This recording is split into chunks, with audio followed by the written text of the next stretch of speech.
Welcome to E360 TV, the live streaming and on-demand destination for influential voices and enlightened audiences. We offer trending, grassroots, and purpose-driven content across a diverse range of interests. E360 TV is more than just watching programs. We offer the ability to interact with live shows connecting audiences to real, authentic influencers and storytellers while streaming to millions of devices.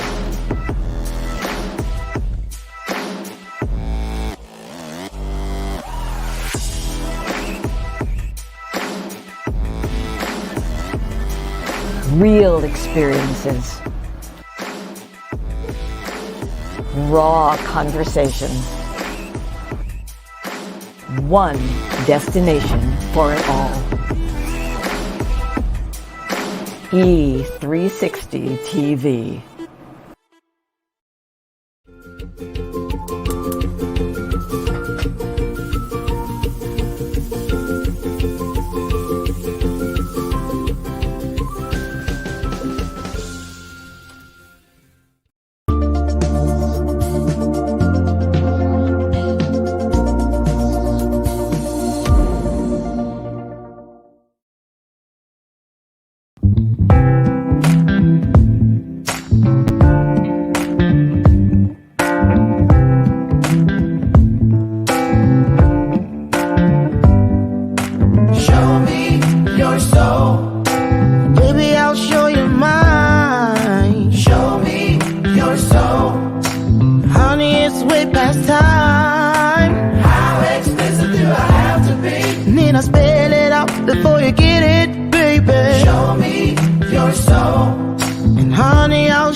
Don't see what's yours for the taking tonight.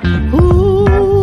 Show me your soul, baby, I'll show you mine. Show me your soul. Can't you see it's way past time? How expensive do I have to be? I mean, I spell it out before you get it, baby. Show me your soul, and honey, I'll show you. I'll show you.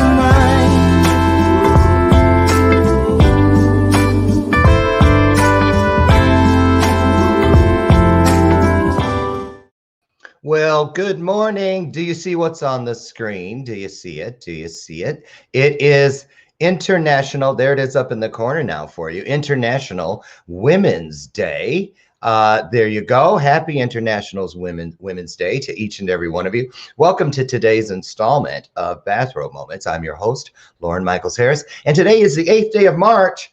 There we are, the last quarter of the last month of Q1 2021. How are you as far as being in alignment with your original intentions that you set back at the beginning of the year? If you're on point, say I'm on point in the comments. If you're not, say I'm going to do better starting right now. Put that in the comments, right? That is the bell of purpose. Is it working? Yeah, there we go. That's the bell of purpose, everybody. It is no stranger to Bathrobe Moments in its 3rd year with us here. And what that means that when you hear the bell ring, it is your opportunity to be a part of something greater than yourself. Now, that means that you can do some pay it forward just by simply sharing this broadcast out. Invite a friend in to pick up some of what you already got and to take it and give it away like you're going to do, right? So when you hear something come out of our guest, out of his mouth today, maybe even mine. I've been known to get one in during a brief senior moment, and also your comments, anything that you think is, wow, you know, that looks like it's something valuable, a platinum or a gold nugget. Don't just go flying past it. Back the car up. You might want to take it with you throw it in the trunk to give it away later. That's the bill of purpose. And as always, help me welcome my version of Ed McMahon to the show, Miss Lucy McGillicuddy Ricardo. And today we are sipping on, are you ready? It's a brand new flavor. I've never tried it. I've had about 2 sips and the jury's still out. It is it's praline and cream. Have you ever had that? It smells good. Tastes just like regular coffee, if you ask me. But anyway, I'm drinking it for medicinal purposes anyway. And I just want to say, how was your weekend? I want to ask, how was your weekend? What'd you do? We got out yesterday. The weather here in Chicago was a little chillier than what they had promised, but still, it was nice to get out, get into the sunshine, be able to walk around, take the masks off. And something, I had a conversation with a gentleman on Saturday when I was out running errands. I am so excited. I remember back on the front end of COVID when we started wearing the masks and whatnot. I was telling my husband Brian, Dr. Brian, I was like, because he's one of those therapist people, and I always told my mom Lucille, I need to marry either a therapist or a plastic surgeon because I'm sure I'm going to need both. So 1 out of 2 ain't bad. But anyway, I was talking to this gentleman in the grocery store, and because when he smiled, you could see it all over, not, even though he was behind the mask. And I remember at the beginning, I used to say, I can't tell what people are thinking because nobody showed any emotion above the mask. Very little, if any. And I am so happy to report that during the last year, we have learned how to shine and how to show people what we're really speaking through the windows of the soul, which are our eyes. So I'm excited about that. Listen, and I'm also excited because today is the first day of Celebrity Week here on Bathrobe Moments. Now, you might remember I had Celebrity Week back in September of last year, and I had 5 awesome celebrities, starting with, I had Andre Rush, Chef Andre Rush from the White House. He was here. And Dr. Tranquility, you may have remembered her from The View. She writes monthly for Cosmo. And what's that other one? Red Book. And Virginia Hodges for celebrity photographer. Anthony Trucks, NFL player. And who else was here that week? I don't remember. It was 5 wonderful stars. They were here. And this time, I decided Celebrity Week was going to be about celebrity stories. Stories that have ascended to the highest of heights and are shining brightly inside the lives, minds, and hearts of others. You know that our theme this year, season 5, and that's 11 and a half months, a season for Bathrobe Moments, not 6 or 7 weeks, 11 and a half months. And this year, our theme is Show Me Your Soul. And I'm going to make a commitment with all of you to show you mine. So know that you're here, you're in a safe place, you're with people that love you, that uplift you, that are for you, not against you. And together, the power of we will change this world. Can I get an amen? Right? So who do we have to kick off Celebrity Week? We have Donald. Now, there's another letter in your name, G. Donald. Okay, you guys, you know how we do it when they put an initial in the middle. We try to guess what it is. Donald G. Skip Mondragon, MD. Now, I'm going to say G stands for Donald Gerald. I'm going with Gerald. You guys, whatever you think, I got a free book I'm going to send somebody, whoever guesses what G stands for with Dr. Skip. Let's see what G stands for. I say Gerald, so nobody can say that one. Now, who is he? Get ready, okay? Dr. Skip Mondragon, MD, is a graduate of the Oral Roberts University School of Medicine. He's practiced internal medicine, adult medicine for over 30 years. Now, Colonel Mondragon is a 26-year Army veteran. Count him, 26 years. He spent 30 months in combat zones. Every month, every day in a combat zone feels like a year. So that is an incredible feat, and is also a National Veterans Wrestling Champion. You didn't see that one coming, did you? Okay, I told you. During his last year in the Army, Skip became a casualty of, he visited you too, Skip? I had to kick his ass out. He stayed in my house for 4 decades. I'm speaking of that squatter known as depression, y'all. And as Skip recovered, he was called to help men struggling with this dark disease by speaking and writing. Now, he's written a book which was published in February of last year, 2020. And the book is entitled Wrestling Depression is Not for Wimps. And I'll second that emotion. I can't tell you how many times depression just took me like I was on WWF, just slammed me straight down. And then all I had to do when I knew what I was doing, finally knew what I was doing, was just look it dead in the face and say, okay, come on over here if you want to, Cletus. You ain't even gonna walk away. You gonna hobble away. And that's exactly what happened. To the left, to the left. Bye, Cletus. So anyway, Skip's true claim to fame. Are you gonna love this one? His 5 independent and gainfully employed children.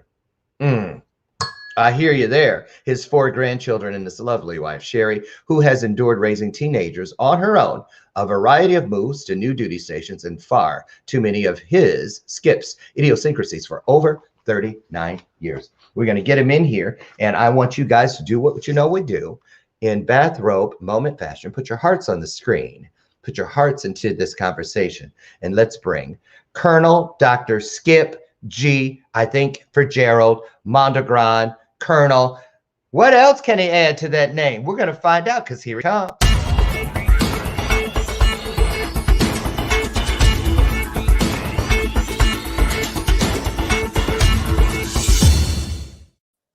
Ahoy, matey. Well, good morning, Lauren. How are you, Skip? I am wonderful. You look it. I'm liking that jacket. Now tell us about that lapel pin. I want to know right off the bat because I have a thing for those. Okay, my lapel pin. I'm trying to get it so you can see it a little bit better. So on the it's an eagle. So on the top, you see my airborne wings, and the bottom is the insignia for the 101st Airborne Division, Air Assault. Airborne. Now you were a colonel in which branch of the military? The Medical Corps, the U.S. Army Medical Corps. Oh, Army? Yes, sir. Oh, I was Air Force. I thought you were too. Okay, bye-bye. Well, he said the wrong thing. I'm kidding. I'm kidding. I'm kidding. I'm kidding. I'm kidding. I want to thank you. You know, everyone always says when they find out we're veterans, they say, oh, thank you for your service. I like to say thank you for your sacrifice, because you spoke to that in your bio when you talk. And thank you. You know, not many people do that. I'm going to just keep it real. I interview a lot of vets, and I think you're the first one, actually, who has said, you know, thanking your spouse for all the sacrifice. They do a lot of the heavy duty lifting, the cleanup work, all the stuff that.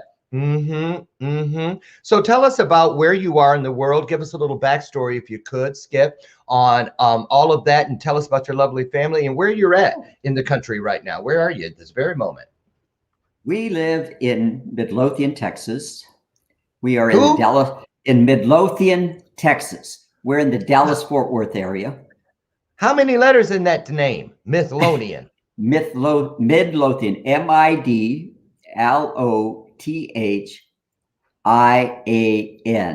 Nope. I would never live anywhere that has more than 6 letters in the name. You guys know there's a rule on this show, and you're a doctor. So I'm telling you right now, try not to use any words over 6 letters.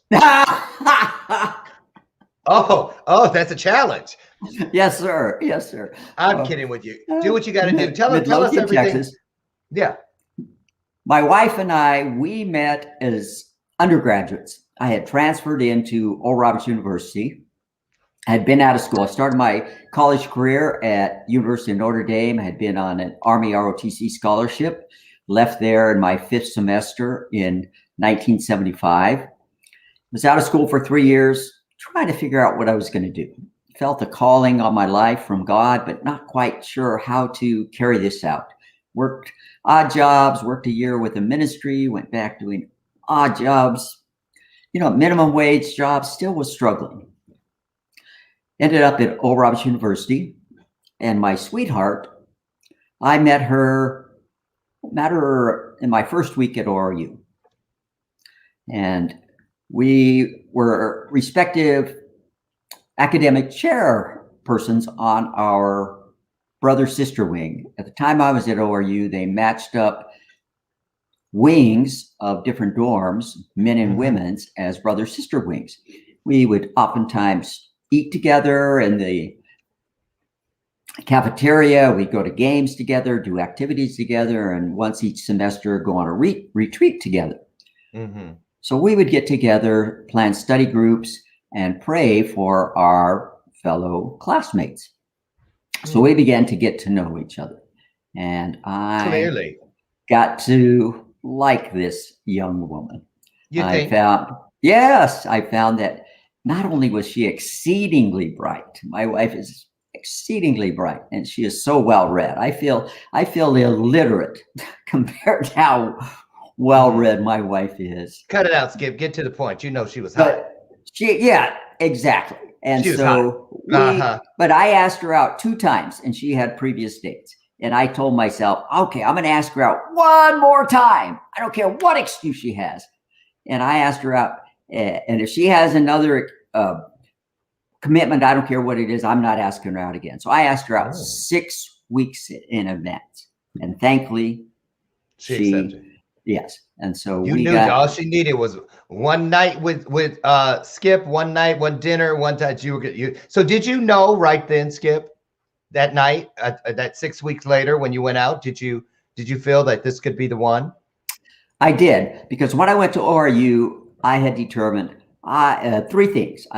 Girls. I thought, girls, who needs them? Because my heart had just been mended from a previous relationship. I had a broken heart, and it took me about 3.5 years to get over that. Ooh. And so when I went to ORU, there was a sense, girls, who needs them? Right. They want to take your time. They want to take your money. And they want to take your heart. And I thought, time, forget it. I got to study and get into medical school. Money? What money? I didn't have any. And heart? No way. I am not giving my heart away. And so I tell people, then I met Sherry my first week at ORU, and she ruined my plans. Yeah, but God had other ones, clearly. Yes, sir. Because here you are all these 30-some years later. And I just want to say we have some things in common I didn't know. First of all, you said you were a student at Notre Dame. And I actually grew up until I entered the foster system in the adjoining town, pretty much, in Michigan. Really? Niles, Michigan. In Niles. Oh, my gosh. Excuse me. Yep. And my best friend went to St. Joe High School. Is that right over there? Right over. Yep. I used to go study over there all the time. Yeah, I know that area well. I know it well. And then, interestingly enough, you went to Oral Roberts University. I, too, was accepted, and instead went to a school called Bethel in Mishawaka, Bethel College. But I had been accepted. I was going to be one of these, believe it or not. And I'm going to show you something here. I know you know about it. This was my childhood dream. And this guy that you're going to see in here, every time I see this, I swear, I go, that's the one who took my place. I bet you it's him. I'm not kidding. I'm not kidding. I've gone back to this video probably 20 times over the last 20 years. And this right here this was my dream, but I got a full ride to Bethel, and I was only getting a partial thing to be a Oral Roberts singer. Oh, that was yes. Look. I was sinking deep in sin, far from the peaceful shore. Watch, here he comes. Here comes my replacement. Very deeply stained within, sinking to rise no more. There he is. But the master, better hope I don't find where you live. Despairing cry. That was my dream. I had been getting ready for that audition and whatnot for probably 2 years. And then the thing was, I was at Bethel for 2 weeks and then got the call from a group called Up With People. And they wanted to make me a solo. So I left school and went on the road with Up With People. Wow. And got my first record deal right after that. And now I have my second one, and that's that. I wanted to be, but I never did get to be. I know that guy. I know I just know. He's the one that took my place. So, the lucky they never put his name on the screen because I'd track him down. So anyway, Skip, I want to talk to you about, you've got so many different things. You're a medical doctor, but let's go to this thing about wrestling. We're going to talk about the book a little later. Here it is on your screen. You've written this wonderful book, Wrestling Depression. It's not for wimps, but it's kind of a play on words because you are an award-winning, you are a celebrated wrestler. Tell us about that. When did you start wrestling, and when was the last time you wrestled? Wonderful. Wrestling has been a part of my life for over 50 years, Lauren. Wow. I started wrestling in 8th grade. And the story, there's a backstory to that. I was typically the smallest kid in my class. And since we moved frequently and I was small, I was shy, I was awkward both socially and physically. I tell people I didn't know how to catch a ball. Bye, honey. I didn't know how Have a to good day. kick a ball. I didn't know how to run. I just didn't know how to do anything physically. Okay. I failed at tetherball. Man, even I was good at tetherball, I and I remember sucked at sports. I remember going out to playground at 4th grade. Our teacher would test us. The boys on chin-ups and the girls on bent arm hang, where they would be timed. And I would dread for my name to be called. It's like, oh. Finally, she'd say, all right, Skip, your turn. Jump up on that lowest bar. And I would, be kicking and groaning and with all my might. And I couldn't do one push-up. And I remember the snickers and the laughter and feeling the scorn and the shame. Mm-hmm. And then when we go out to the playground throughout my childhood and teams were chosen, Here we go. by default, I was chosen the last child. And then this chorus would go up. Why does he have to be on our team? So that was my history up through 8th grade. And I was bullied. That was the other thing. I was bullied. And I was an easy target for bullying. Bullies are able to smell the vulnerable. It's like they smell blood in the water. Blood in the water. That's right. And in 8th grade, I went out for wrestling. And it was the first time I had this sense. I think I can be good at this. And after a few days, I think I can really be good at this. I made the varsity team. I was the only 8th grader that made the varsity team. Wow. I didn't win a match that year, but the bullies left me alone. Years later, my brothers and I would talk and I'd laugh. Where were the bullies then? Come on, bring them on. Oh, you wanted to wrestle one of the bullies? Oh, I would have taken them on. Hey. So wait a minute. When you started wrestling, were you in what class did you wrestle in? I wrestled 85 pounds. 85 pounds? You were 85 pounds in 7th grade? 8th grade. 8th grade? I was 85 pounds in 3rd grade. I'm kidding. Well, I'm just saying though, 85 pounds isn't anything. Yeah, I was small. Okay, so you started winning. You started winning. I did. I didn't win a match in 8th grade. Oh, in no. 9th grade, I was actually the best wrestler in the room in 9th grade.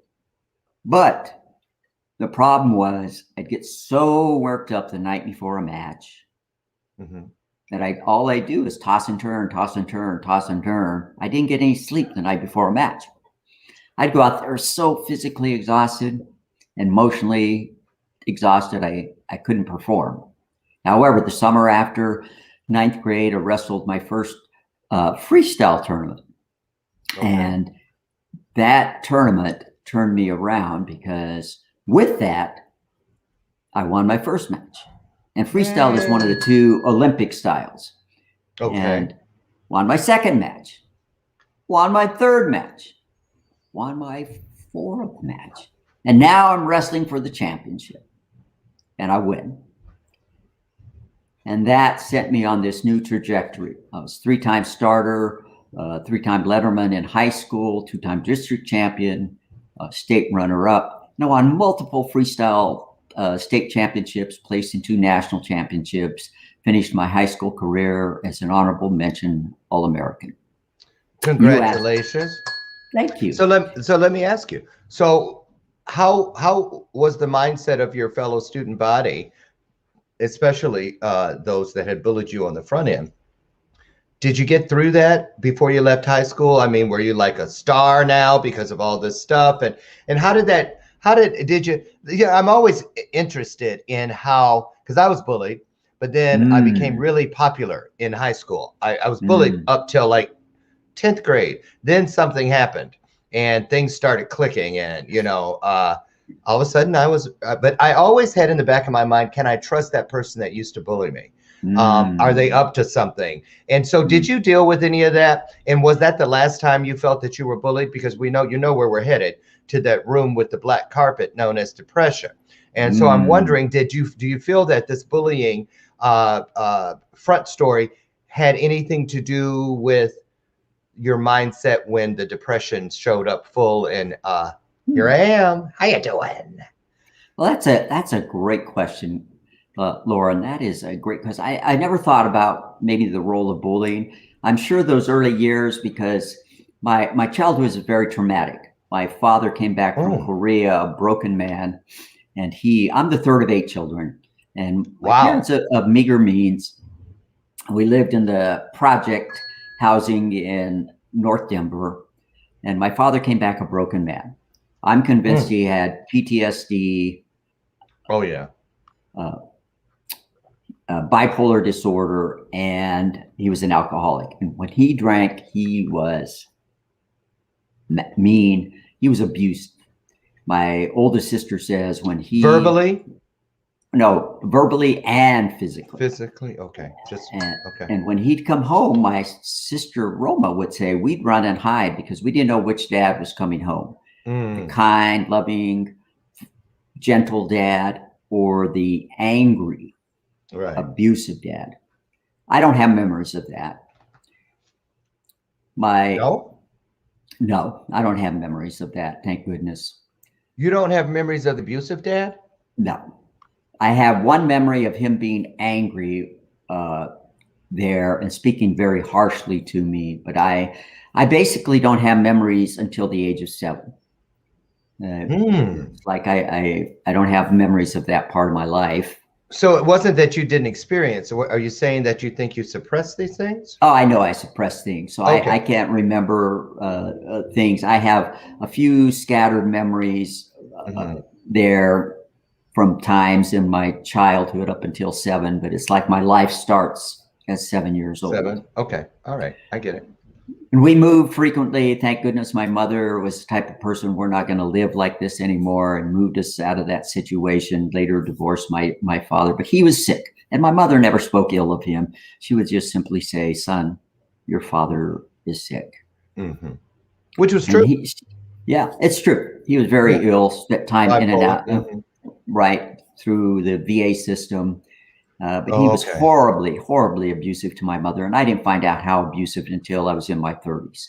So certainly that trauma played a role in things later on. Because that trauma and that stress is cumulative throughout our lifetimes and plays a role in what happens in our lifetime.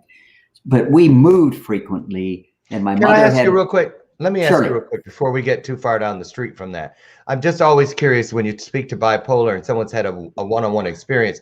Was your dad, do you know, was he on medication for his bipolar? Because the experiences are totally polar opposites. No pun intended. If a person is on their medication and managing it or not. And I just wondered which one, because if he's drinking, if he is on the medication, it's really conflicting, yes, as a doctor. So was he on medication or no? He was on medication, but talking to my mother, this was back in the 50s and 60s, and he died in 68. He died as a very young man, but he was diagnosed as schizophrenic. And I'm convinced, based on the behavior my mother describes, such things as he gambled the car away. When I was 3 years old at my birthday party, he said he was going to go out and get ice cream for my cake. Left and couldn't come back for days. And so it was these kind of behaviors that he would show. I remember one time he came to visit, sat in a room there. It was dark. He didn't come out for days at a time, just sat there in this dark room, didn't come out. And all he did was smoke those days. And he would smoke these unfiltered Camels, I remember, and between his index, his right index finger and his right middle finger, he had disdain from those unfiltered Camels. But I remember for days on end, all he did was smoke those cigarettes and sit in that dark room. So I realized, you know, after through my depression, my dad was depressed. He had cycled down into this severe depression. So based on his behaviors, I think he was bipolar, and I suspect that he became psychotic at times. So the doctor said he was schizophrenic, because bipolar wasn't an entity at that time. Mm-hmm. And so that's all they had. And so they've had him on antipsychotics for schizophrenia. Okay. And of course, the alcohol is horrible when you're there. It only makes things worse. Right. Doesn't help at all. So what I'd like to do right now, let me move the bell of purpose so I can have some space. I have what I believe is a little excerpt from your book. And before we go to commercial break, I wanted to just read a bit of that to kind of set up what we can get into when we come back, which is something a lot of us have dealt with, some of us still deal with, and or know someone that we care about that deals with depression. Yes. So from the book, it says, lights out, door locked, blinds drawn, phones off. I crawled up into a fetal position under the desk in my office. I asked myself, Skip, what are you doing? How did you get here? Skip, what are you doing? Over the next 4 hours, I wrestled with these questions. I'd been struggling for over 9 months. I thought to myself, I'm a physician, colonel, and national wrestling champion. I've been in the Army 25 years and deployed 30 months to combat zones. I'm a tough guy. What happened? Lying on that musty carpet, I became an observer participant and slowly put the pieces together. Finally, I admitted to myself, Skip, you're depressed. Go get help. That was April 17th, 2014. I hit rock bottom and could not go on any longer. I needed help. As so many, I remember I've walked that room. I know the carpeting in the blackness of darkness. I know what those walls look and feel like with no light on at all. And many of us do. When we return, we're going to ask Skip if he would be kind enough to take us down that road and shed some light on how he dealt with it, how he got to where he is today, and hopefully some suggestions for all of us who know someone or ourselves are dealing with some semblance of depression. We'll be right back. Please don't go away.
Hi, and welcome back to the show. I'm Lauren Michaels Harris, and you found your way into today's episode of Bathrobe Moments. I want to say thank you before I bring my guests back in to my sponsors for this week, Intention Pins, and here is mine. Through me, not from me, is how I've had mine scripted. I use this every day to set intentions to make a difference in my life, the lives of others, and in the world at large. Get over to intentionpin.com and see if this is something that could enhance your life by helping you to set and follow through with intention. And also Jillian Sandoval and her Unleash Your Potential.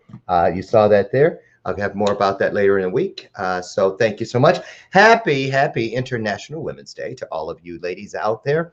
And gentlemen, make sure you say that to some woman somewhere today.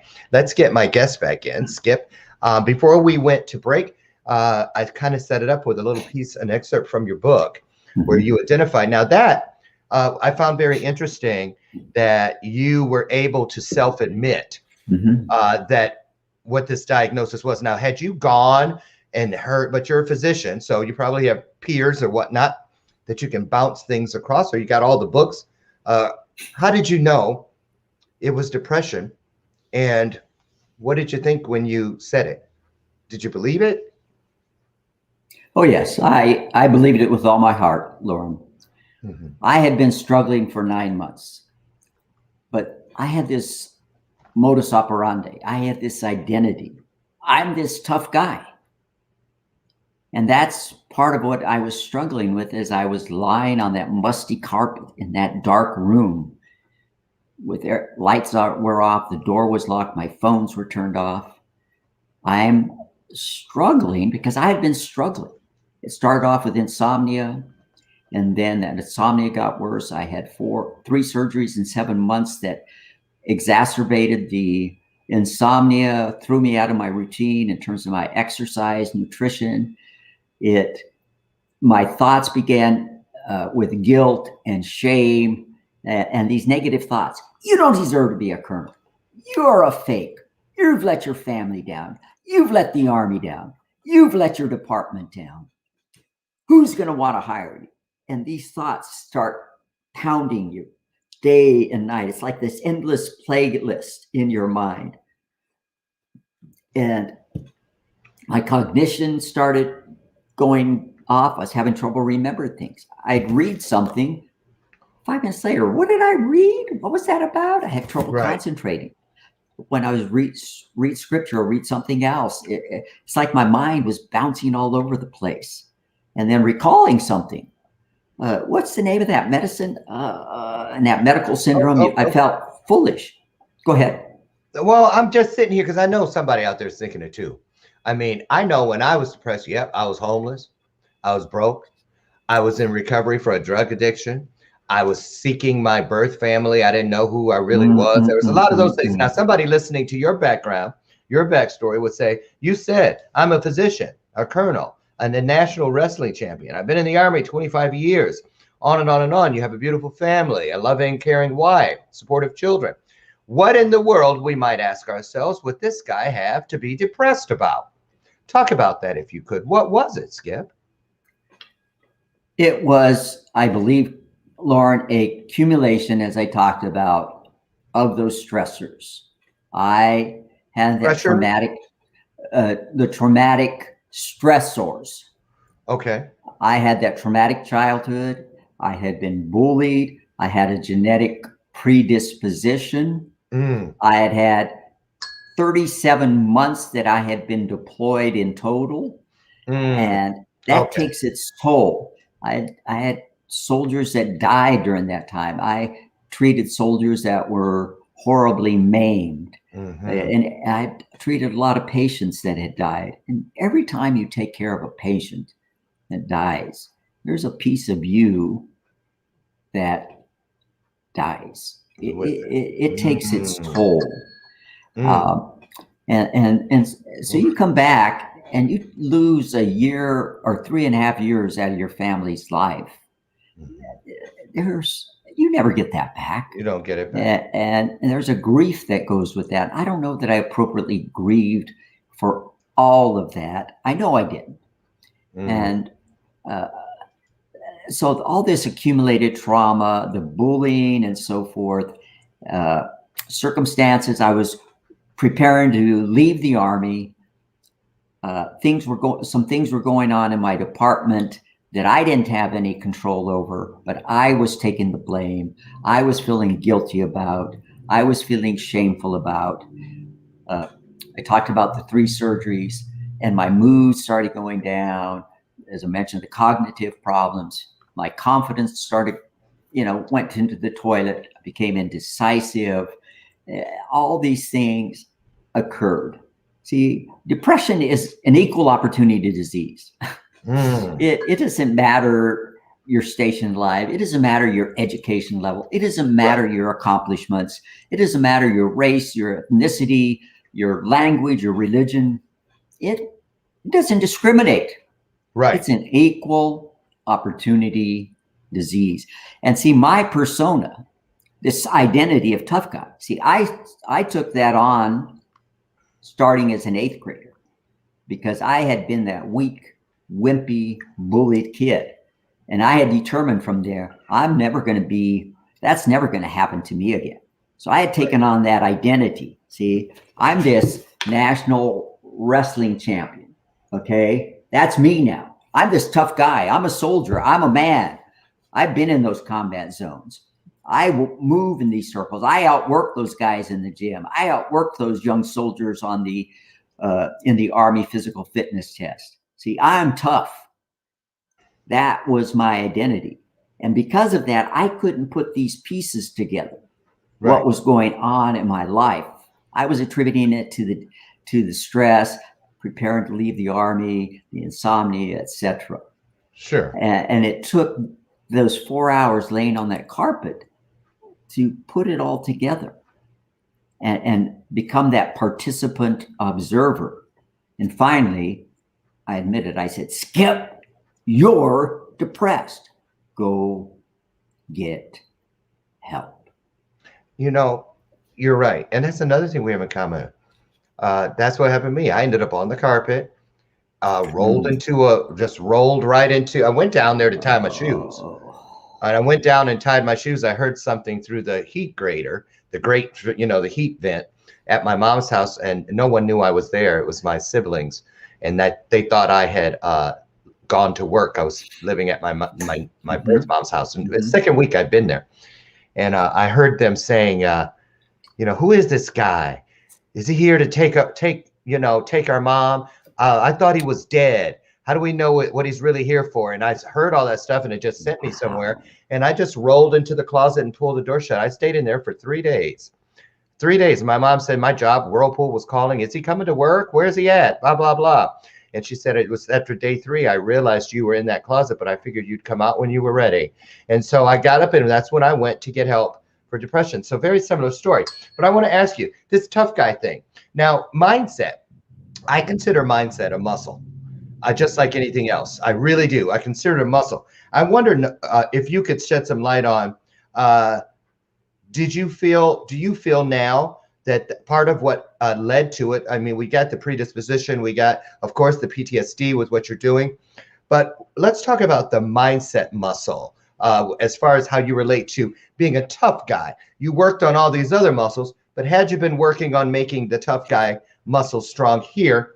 And also a little footnote question in there. Did you ever feel like you were were you experiencing any sense of imposter syndrome?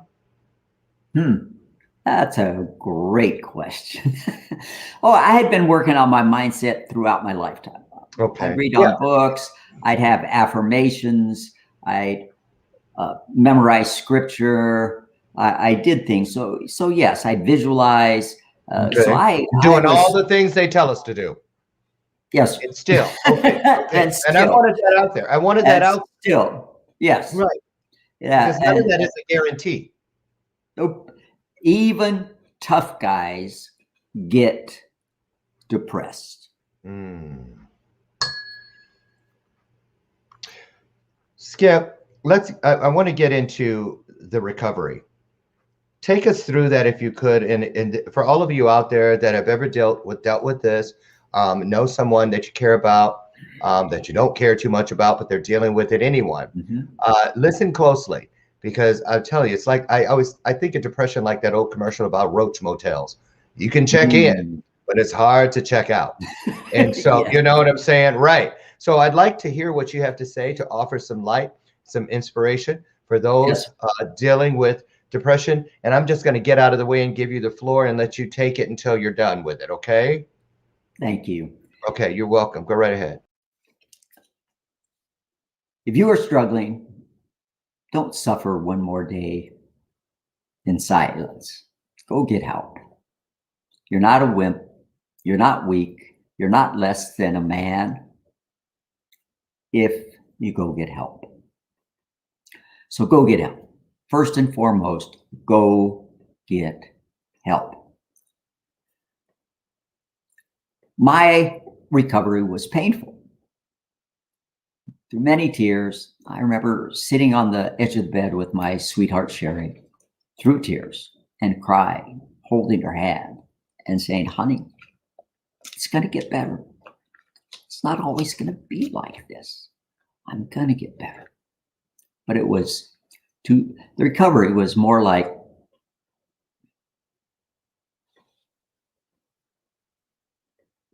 it was 2 steps forward, 1 back, 1 step forward, 2 back. It was painful. And probably the biggest thing again was resetting the mind. I worked with a magnificent, wonderful man, Lieutenant Colonel Mike Perry. I'll be eternally grateful to him. Mike and I hit it off. He was my clinical psychologist, and we worked on what's called cognitive behavioral therapist, or rather cognitive behavioral therapy. And I had to retrain my mind because I felt guilt, shame. My confidence was in the toilet, indecision. Those negative thoughts battered my mind, and I had to retrain my mind. See, I told him at one point early into therapy, Mike, I wanted my career to go out on a high note, not on a whimper. And that's the way I felt at that time. I was so low and so discouraged. Required medications. I say it required a team, the A team. Mike, my therapist, a psychiatrist, and my primary care provider. But it also required another team, the support of my family, my faith, and my friends. So you can't go it alone. But it was painful. But there's many other things that helped me with that. I call it the big 3. Sleep. I had to get my sleep in order. That was essential. I had to make sure I was continuing a very healthy diet, and I had to continue to exercise. Those are so important. In fact, in mild depression, exercise is proven to be as effective as medication in treating depression. So that treatment was painful, and it required all those things to help me recover. And there was a turning point, and perhaps at one point, Lauren, we can talk about that.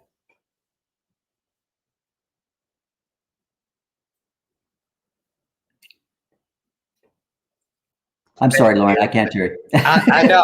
I muted myself because I was in here making all these comments. I was like, I hope they can't hear me. So I muted myself and forgot to. My bad. Listen, did you ever in the entire, not just when you were like, okay, I need help, I'm depressed, at any time in your journey, have you ever considered suicide?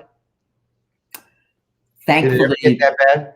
No, thankfully, Lauren, that's one thing. I never got so hopeless that I considered suicide. And that's probably the only major symptom of depression that I didn't feel. Thank God for that. And you know how it is to have that dark heaviness, that your moon's so deep and blue that it's just that palpable cloud that descends upon you. It's like your world becomes black and white. There's no color in your world. The joy and passion is just sucked out of your life. And you're just going through life in black and white. There's no color. There's no joy. You're not your normal passions. You're just not passionate about those things. You don't get any joy. It's you're just walking through trying to survive day by day. It is an incredibly difficult to understand experience when you're in it. You don't understand, how can I not move? How come nothing matters? It just, I'm telling you, Skip, I mean, there are many times when I was dealing with it on a, a pretty deep basis. I really didn't think I'd ever get out of there. I really didn't, and thank God I did. Now, when you were reciting your laundry list of ways that you helped yourself get help, I noticed that I don't think it was, maybe it was, you mentioned faith twice. Yes. You said it back to back. Was that purposeful? That, I don't know if that was purposeful or I think it was subconscious, but faith is so important in my life. It's integral. Let's talk about that. Let's talk about that, because that's when things began to change in a better way for myself. And I believe that's a key component for all of us. Yes. And that's a touchy subject. A lot of people, you don't talk about politics or religion. And I didn't say anything about religion. I didn't say anything about religion. I said faith. You don't have to be religious to have faith. Exactly. So talk about that. Right. Why was faith so important to your recovery? Just put it out there. Keep it real. Why was it? Well, I've had a relationship with Jesus Christ since I was 16 years old. Mm-hmm. And faith, as you say, is different than religion. And that has been the bedrock of my life since that time. Mm-hmm. But during this dark time, I felt like my prayers bounced off the ceiling. God felt so distant from me. Mm-hmm. I knew he was there, but he felt so distant. And I just couldn't sense that connection. I knew he was there, but I just couldn't sense it. It's hard to concentrate when I read the Bible, when I tried to pray. Mm-hmm. Now, the turning point came about a month into my recovery. My brother Chris called very excitedly. He attended a Bible study with Franklin Graham, son of Billy Graham. Franklin talked about suffering, the suffering of Jesus Christ, who suffered brutally upon that cross. And if he suffered so brutally on our behalf, why do we think we should be immune from suffering? Yeah. How come I got to suffer? Right. And up to that point, my prayers had been, Lord, please, please deliver me from this darkness. That had been my prayers. Mm-hmm. Now, after Chris talked to me, it brought to mind this verse from Philippians 3:10. Paul writes, "Oh, that I might know him," referring to Christ, "and the power of his resurrection and the fellowship of his suffering." I knew that verse. I had prayed that verse hundreds, if not thousands of times in my walk with Christ. Right. When I was suffering, and in that dark, dark place, Lord, please, please deliver me from this darkness. But over a course of 2 days, my prayer shifted from Lord, please, please deliver me from that darkness to Lord, what would you have me learn? And how might I use it to help others? And that was the turning point right there. I believe it. And I receive it. I want to say I was looking at something. I wasn't distracted, but I was looking for this because last time I mentioned this on a show with someone, I couldn't find it. It was over there across the room, but I moved it because I knew that it just constantly comes up. I too had my turning point was through a faith-based scripture, and I, however, was incarcerated at the time. Wow! And all they gave you was a felt tip pen, some prisoner stationery, and paper. And a Bible. And I was flipping through and I was in Chronicles. I'm headed to Chronicles 4:10, which I now know is a thing in there nestled in between all of that genealogy. So-and-so begat so-and-so and the stuff that no one reads. You skip over it. But buried in the middle of all this genealogical, was this. And I still, this was 17 years ago. And this, this is the back of the sheet. There was some stuff on there. I was making a store list, buy some hard candy and a pencil.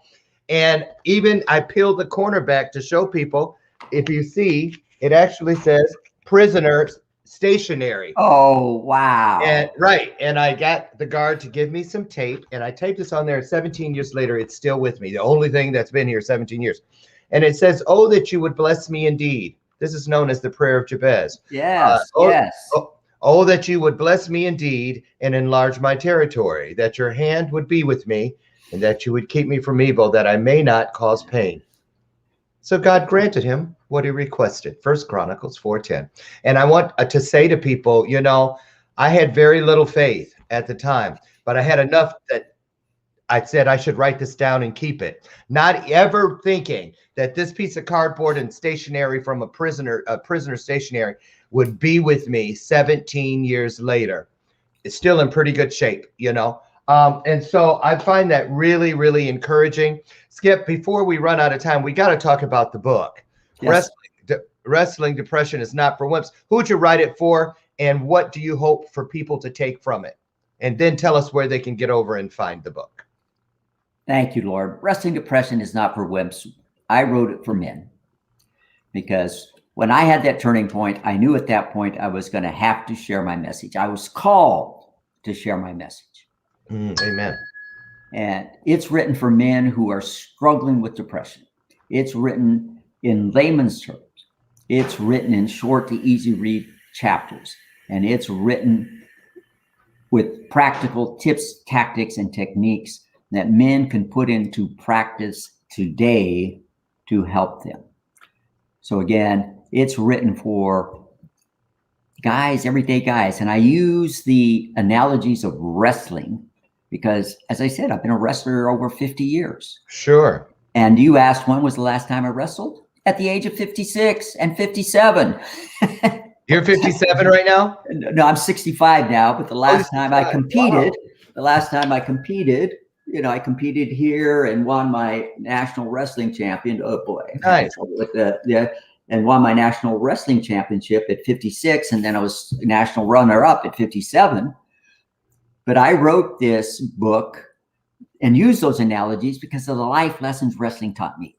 Mm-hmm. And you talked about being slammed on your back. Well, I was on my back and it was like wrestling this 300-pound behemoth and I couldn't get up. Right. And that's, as you know, what wrestling or what depression is like. And you've got to have this determination at some point to say, I am not going to be defeated by this. Amen. And you've got to just find it in the depth of your soul to say, I am going to fight this with everything I've got. And so it's meant to give hope, help to men who are struggling. And that's awesome. Why I've written it. I bare my soul, the down and dirty.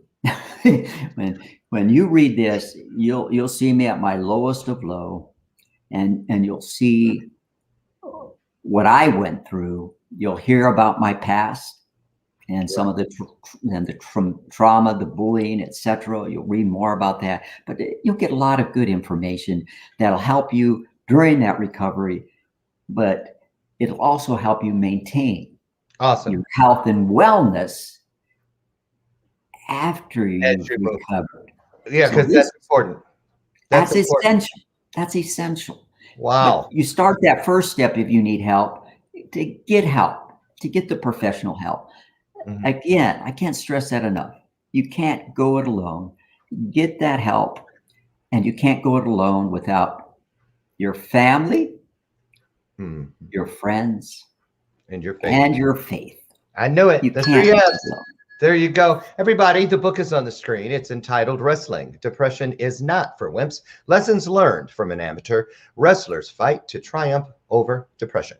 Written, of course, by our guest today, Dr. Skip Mondragon. Did I say it right? MD, Colonel. WrestlingIsNotForWimps.com is where you can go to find out how to get your own copy, and also to continue the dialogue, if you so choose, with Dr. Mondragon here, and also find him at Skip WNW for all things Facebook and Twitter.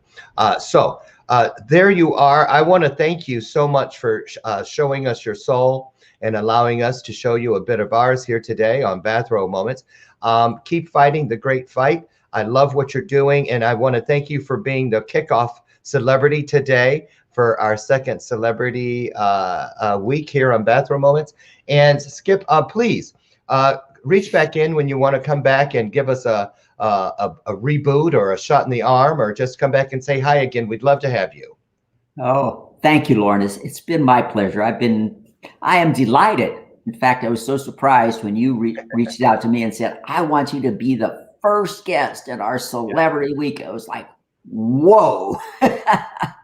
It's the story. Your story is absolutely phenomenal. I love it. I plan to get over this morning and order my own copy of the book to have it here, because the little bit that you sent me that I've read begs me to get in there and read it all. So I'm going to do that, and we'll get you back here. Say hello to your wonderful wife for us.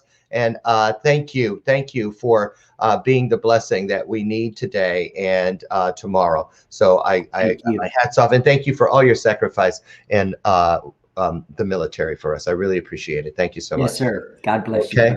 God bless you too. Lord. And for the rest of you, thank you so much for spending just a moment of your life with us here today. I'd rather be nowhere else in the world except maybe Fiji right now than here with all of you.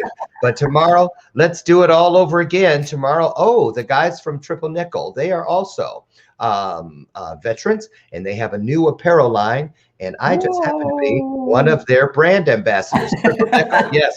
We're going to talk about their Unity line, bringing the world together. That and more tomorrow. So meet me out front on the front porch at 8 a.m. Central Standard Time. And God willing, we'll do it all again. But remember, we can't do anything. We can do a few things, but not nearly as much individually as we can do as a collective. So remember, it's not always about me.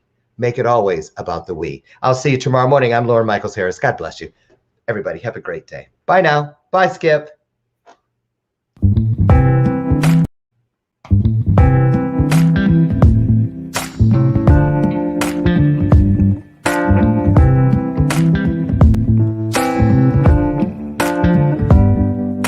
Show me your soul. Baby, I'll show you mine. Show me your soul.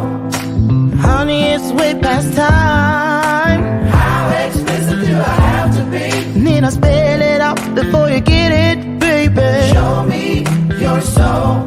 And honey, I'll show you mine. I'll show you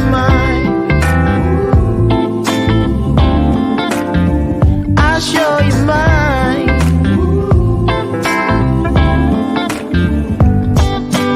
Oh, I'm standing right here holding up a sign.